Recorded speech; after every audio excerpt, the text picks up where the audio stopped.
Right, we've talked about Mercedes, Ferrari, Red Bull, McLaren in other videos, which counsel you to watch. But we're now talking about the rest of the grid, Scarbs. So if I say to you, the rest of the grid, which team springs to mind immediately as they've done a really good job and they look quick? Well, it's interesting, actually. It's very hard to kind of pick them apart at this stage because they've all had quite different tests. Probably the one that's had the quietest test among them was Aston Martin. Really exciting looking car. Loved looking at that when that was launched. Seeing it on track now and seeing their performance, it hasn't kind of jumped out at me in terms of them really kind of being there. And I did expect them to show a little bit more during testing. Now, maybe that's their program or maybe it's the car. I think there is something different with their car concept that they're not working the front of the floor. What is that? Remind us what that car's all about. Their side pod concept, if we contrast it to everyone else's, is they effectively have lifted the whole side pod up off of the floor to get all of the airflow to go under the side pod to the back of the floor. But what that means is you're not working the front of the floor quite as powerfully as other teams are. And we've seen Mercedes, McLaren and Ferrari really working that front shape of the floor with the side pod fronts. Yeah. So, that could be something that may hinder them. But I haven't got that feeling from them that they've really kind of got a grasp on that. But, they should really have been at the front. Okay, Aston. Let's talk about Alfa Romeo. Can we talk about Alfa?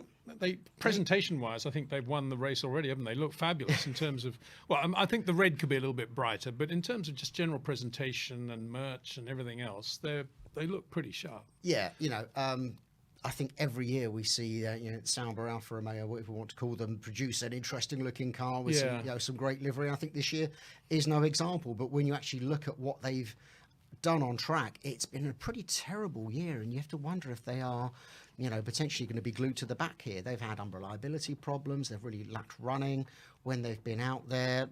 The cars looked okay, but not fast. Hasn't had, some of the big problems that some of the other teams have had in terms of handling, but it just, at the same time, it's not putting the lap times out there. So I'm a bit concerned about their performance this year. Bottas looked very frustrated with the whole situation. He's come from all those years at the fully organised Mercedes squad to go to a lesser funded team that are having problems. It's difficult. Yeah, and it raises the other question of Massa or Barrichello going to Williams to be the magic fix to everything that's wrong. And of course, the drivers don't make that much difference. What they need to be is super quick. And, Valtteri coming from Mercedes, all the experience, all the knowledge. But the reality is, it's just like difficult. Yeah. Alpine, the blue Alpine now, pink Alpine. Where's that? I mean, all that blue. I know we made this point last time, but I mean, you in 1 year you go from Renault to Alpine, and the whole point is blue, Alpine blue, Alpine blue. Well, they're going to run the full pink livery for the first 3 races, if I'm correct, and then go back and to the blue. In my head, I think they're a manufacturer. They're not some kit car company, as Dennis Jenkinson would say. Anyway, putting that to one side, how are they going? Do you think? I expect them to be a bit better again. I think I felt that they just disappointed. They've had reliability issues in various areas. That new engine with the split turbo, with a complete change in packaging layout, seems to be an improvement, but maybe doesn't have that level of reliability and robustness that they would want. But, it's an engine early in its development cycle. And I just would have thought, because they'd gone relatively safe in the design of their cars, that they would really kind of be on top of performance, and again they just seem to be lacking. It's hard to place them. They probably will be the front of the midfield. I mean, you'd have to look at the quality of the team that's there, but if you balance them between them and Aston Martin, I'm not quite sure who has the pace and who has the ability then to deliver that pace on a regular basis. I think it could be quite an interesting race. And where does Alpha Tauri, Red Bull, is that what we call them now? Alpha Tauri Red Bull in terms of the chassis and the engine? Yes, it's an Alpha Tauri Red Bull, actually. When I see your point, yes. Imagine if it was a Toro Rosso Red Bull. Or Red Bull. Yes, it gets very confusing. For the Italians. Anyway, going back to square one, where do they fit in then with all that? Again, I think they've had Franz Tost was quite open about it. He thinks that they've not had as good a test, and they're not in as good a shape as perhaps they have been for the past few years, where they really have kind of shone behind that kind of leading pack of 4 teams. And, you look at the car and you see there's nothing wrong. You look at that Honda engine, you see there's nothing wrong. They've got Gasly, who's, matured into a fantastic race Really good driver. driver, And, the enthusiasm of Tsunoda as well. I didn't see that deliver in the test. And again, I feel like I'm kind of for the midfield saying the same thing for each of them. You would have thought one of this lot would have just shone through testing, and they really haven't. And that makes you worry that there is going to be very much the pack of four at the front, and then kind of everyone jammed in, probably by quite a big margin, but behind them.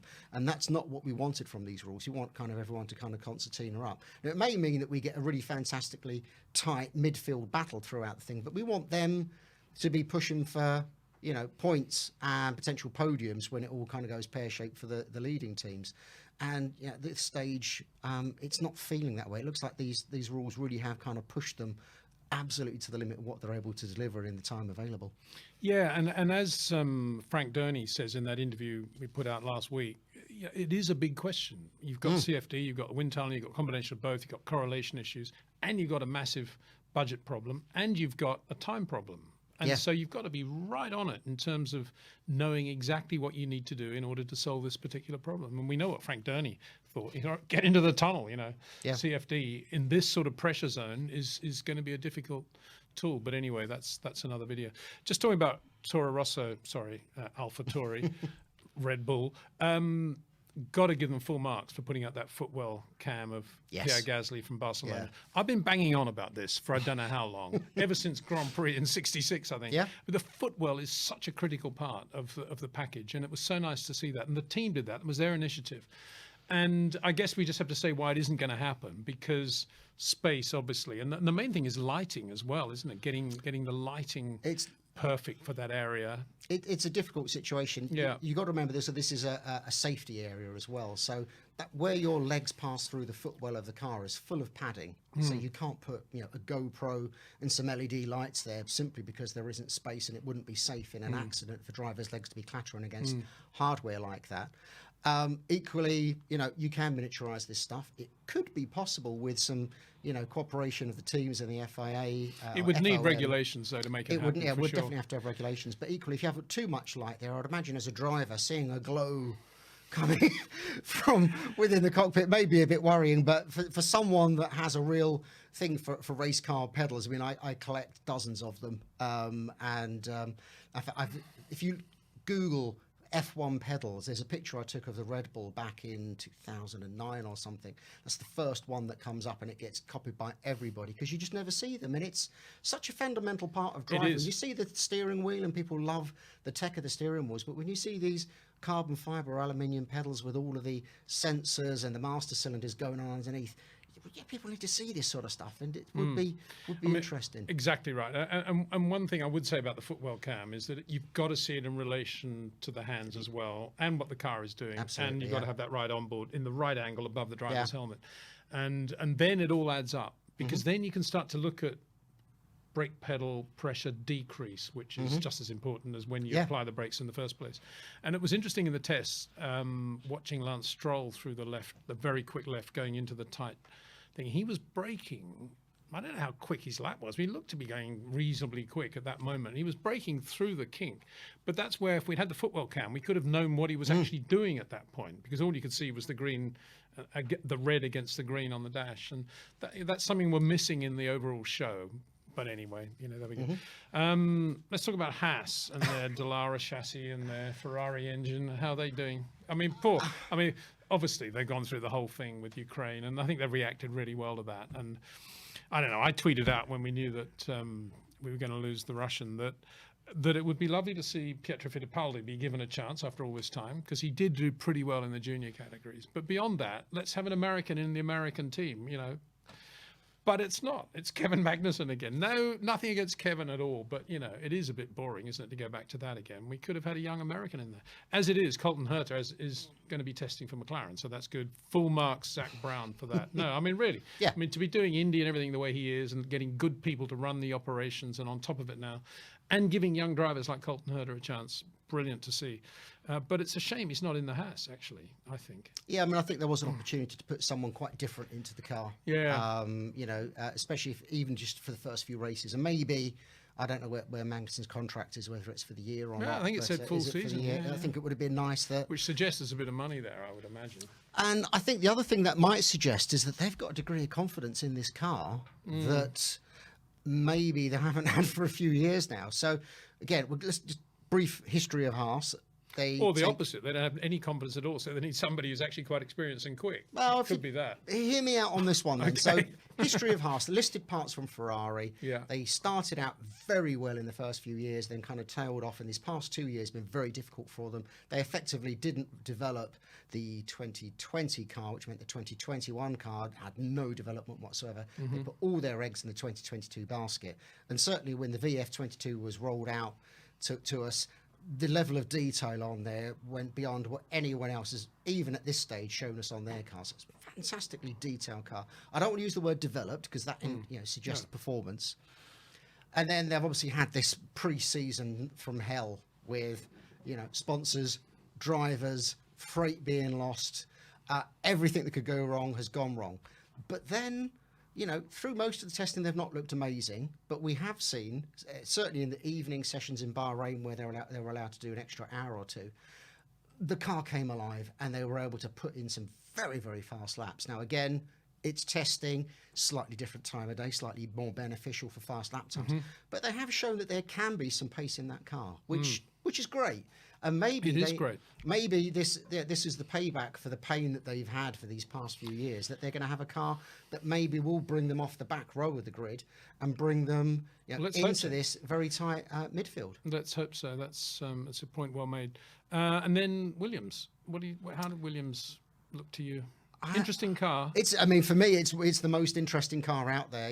Forget about the Mercedes side pods. I still think the Williams side pods are the most interesting ones out there. The whole package. The thing that they're doing different is how they get the air go through the side pod. So the tiny side pods that they have are only half of them is a side pod. The top half is just a duct, and it just blows air out straight out the back to get the airflow working across the back of the car. But yeah, Williams, in terms of their test, it was, again, completely anonymous. They didn't look like they were having any problems. They did have the rear brake problem, but that's slightly different in terms of the handling. The pace it's just kind of very, very average all round, and it's very hard to kind of get a grip of, is this just an average car? Is there maybe more in it, or are they going to be glued to the back of the grid this year? I just couldn't make out anything from their performance that gave us any indications of how their season's going to pan out, which is worrying, because with a car that different, you would have to hope that it doesn't deliver just average performance. It's either going to be terrible or great. And livery was quite nice though. That dark blues. What do you think of that? I'm not a fan of it. I'll be honest with you. I thought last year's one popped a little bit more, even though that took a while to grow on me. Maybe this one will. Lots of dark blue. Doesn't without some bright accents, for me, doesn't really kind of excite me in terms of. So what livery does float your boat then, Scarbs? Of all the teams out there. Well, I think the Alpha is great, and it reminds me of the Alphas of the late 70s, early 80s. It looks almost like a tobacco livery if you took the It's probably Alpha supposed logo. to remind you of the Alphas of 1950, I would imagine. It's probably the same shade of red. Well, I think there's a tobacco sponsor that's kind of echoing in there. I can see that was one a of the different drivers. red, though, wasn't it? I think that's tobacco red. It was more orange, wasn't it? I think they used to call it. Yeah. And maybe Bruno Giacomelli might get a Friday pre-practice session in or something like that. Speaking of Bruno Giacomelli, I was chatting to him the other day, and I said to him, "What do you think a Formula One car in 2040 is going to look like, Bruno?" Just out of the blue, as you do. And he said, probably flying cars. And we just sort of laughed. And then another Bruno Senna last week. Do you see? He's just announced he's going to be a pilot for this new electric flying airspeed thing. yes. Yeah, mega cool, very good. Small I world. think Ayrton would have loved that. Yes, he would have been in that for sure. It does make you think. But anyway, what do you think of the Silver Arrows livery now? Again, because you weren't that impressed with it after Barcelona. Certainly. Is it growing on you or not? It looks silver now, whereas it looked grey before. And I don't think that side pod is an attractive looking No, it's car. not, is it? It's not. Or BRMP 201, as we keep saying. It doesn't kind of fall off the pen nicely, and but it does look better than it was. I think Alpha Tauri consistently put out a fantastic looking car through all of their lives. in teams previously. Again, it just looks really good on track. And in that sense, we take Red Bull for granted, kind of, don't we? But we shouldn't forget that graphically they're not bad, considering what they have to work with and what they have to do on the car. I mean, their presentation is certainly amazing. since they lost the purple of Infinity on there, it's been totally consistent. But equally, I've said this in the past when we've seen Red Bull's launch, and it kind of counters the point I made about the Mercedes. Yeah. The swoop and the shape and the curves, you just know that that's come from a pen and a set of French curves from Adrian. Adrian would love you for that. You could literally slice it through, and you can just see that, and it's. I think that's just. It's an interesting point, isn't it? Because there's some. You're talking about the midfields and saying there's not anything there that jumps out at you, and probably they're all CFD, CAD. They're all computer-generated cars, aren't they? But there's Adrian with the old set square. Yeah, and again, Adrian was one of the people that is been around long enough to understand the problems of porpoising, because it wasn't just ground effects, it was the flat bottom cars pre-94. True. And he had lots of problems, if you remember back with the Leighton House, and I've heard some fantastic stories about the story that went on behind that at the Comtech porpoising battle. story? Which I probably is best not to repeat on air. Oh, really? Yes. All sorts of things that were going on that kind of led to that, and did or didn't lead to it being. Well, we can add Adrian Newey to the Neil Oatley team then. In fact, of course, they're together anyway. Exactly. So there you are.